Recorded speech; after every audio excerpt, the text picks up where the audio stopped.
C Joseph Vijay எனும் நான்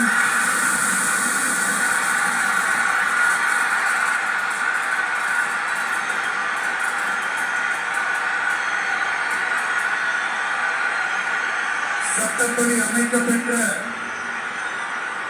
இந்திய அரசியல் அமைப்பின்பால் உண்மையான நம்பிக்கையும் மாறா பற்றும் கொண்டிருப்பேன் என்றும் இந்திய நாட்டின் ஒப்பில்லாத முழு முதல் ஆட்சியையும் ஒருமையையும் நிலை நிறுத்துவேன் என்றும் தமிழ்நாட்டு அரசின் முதலமைச்சராக உண்மையாகவும் உளச்சான்றின்படியும் என் கடமைகளை நிறைவேற்றுவேன் என்றும் அரசியல் அமைப்பிற்கும் சட்டத்திற்கும் இணங்க அச்சமும் ஒருதலை சார்பும் இன்றி